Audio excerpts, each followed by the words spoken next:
I'm going to start by assembling the straight wall. It's made up of two parts. The first step is to align the dovetails on the cover. There's two dovetails right here, and then there's a tang in the middle of the wall. And the idea is to align it in the slots right here, here, and here. It only goes in one way, and you want to press it in until it snaps. If it doesn't align properly, like if you try to put it in like this, the tang is going to be offset from the slot and it won't go in. So go ahead and flip it over until you get all the parts aligned. And that's the straight wall. I'm going to make 8 of these.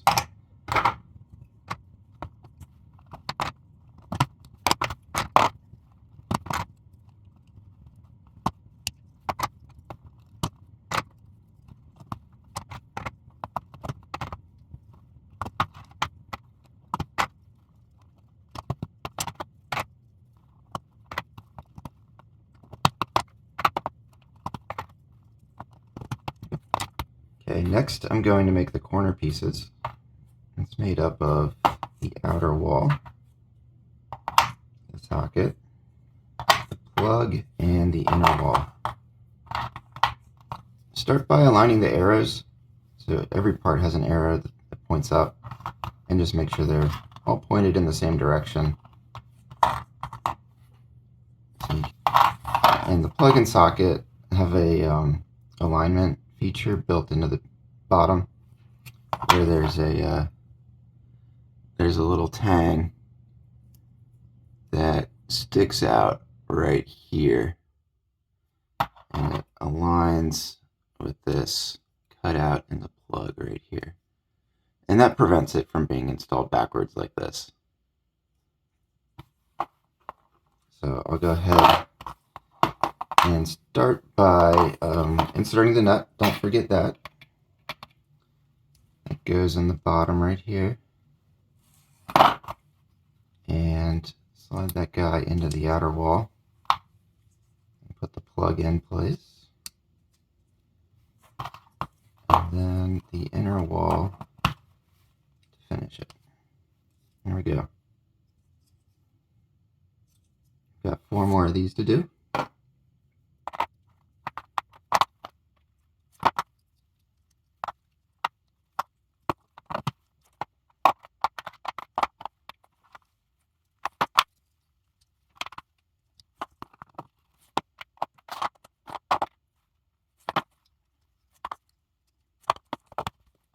I'll put the floor clips together now.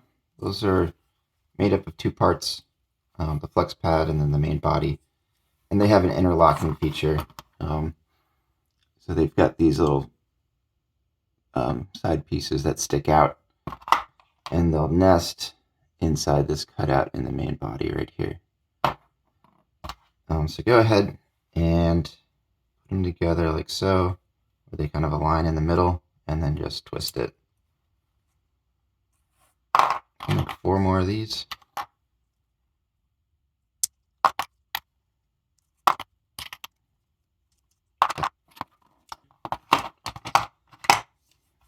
Just plug the plug into the socket. They kind of engage on the side, and I'll put 3 of those together. 3 straight walls, then a corner, another wall, and then a corner, and just come back around.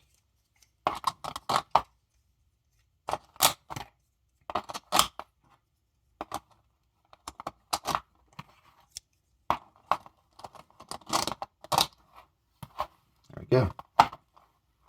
Next, I'll put the keys in. The keys are going to lock everything together and keep them from coming apart. So find the bottom. You can see the bottom side by where the BOT is engraved into the bottom of the straight walls. And I'm going to align the keys with the socket that they go in. So you align it by looking at like these tang features and this arm that sticks out. This arm needs to go down deep underneath the socket and grab under a lip there. So I'm going to put it in so I can do that and just press down until it clicks, like so. If you try to like align it any other way, it's just not going to fit right. It's going to like sit up like this.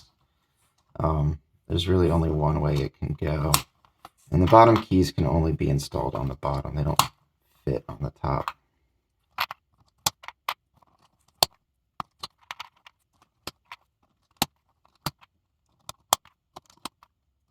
Okay, those are installed. I'll flip it over and I'll put the post keys in. It's the same process. Just press it in, push down until you hear a click, and it'll sit right in there.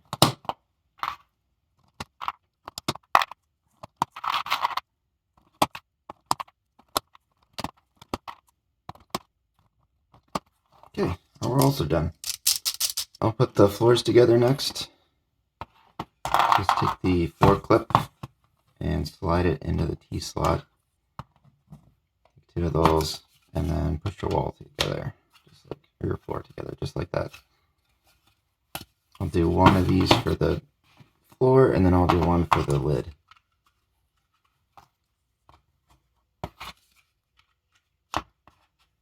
Okay.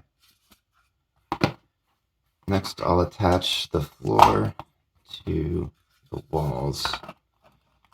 I'll flip it over so I see the bottom on the straight walls. And then I'll put my floor like so. And I'll use 4 screws to attach it to the corners. And just tighten it down until it gets snug. There's no reason to over tighten these.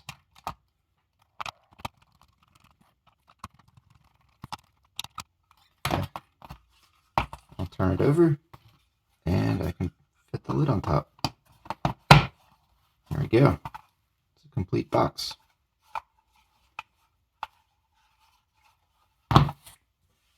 So to take the box apart, I'll take the lid off, put that aside, flip it over, take the screws out. There we go. And I'll take the top keys, these post keys, out of the straight walls. These can pull out by hand, so that's why I'm starting with these keys as opposed to the bottom keys, which kind of sit in the recess.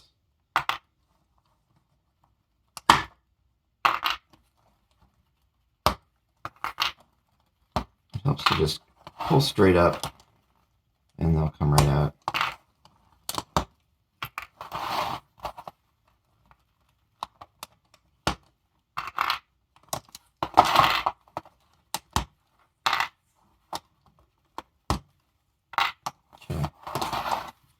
Now, right, the bottom keys are installed in the recess, so it's hard to, you can't really use your hands to take them out.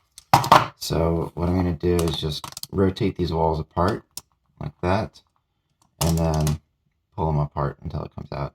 And now I can reach in here and take this key out without any trouble.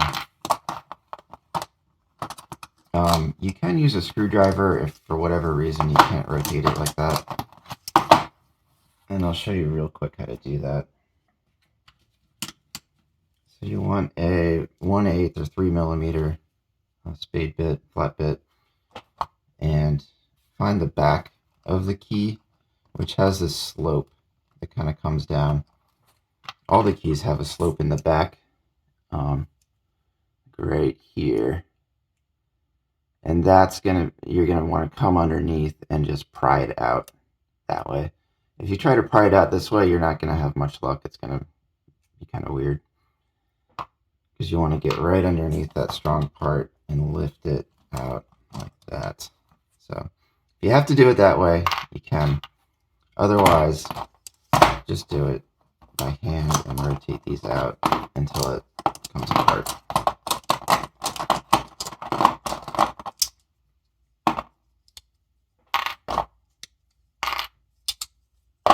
You can also use a screwdriver for removing these post keys if you find you're having difficulty removing them by hand. The post keys are designed to have a little bit of a stronger grip than some of the other keys. So like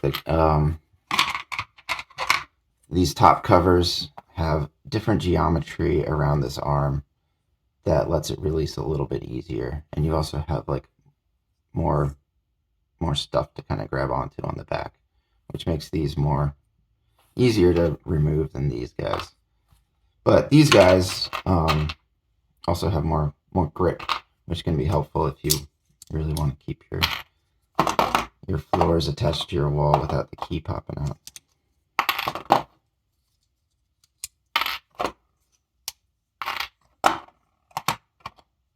Okay. And of course the floors just pull apart like that. There's no retaining feature on these guys. It's just a friction fit, so your hands will be thankful for that. All right, and that's how you take everything apart.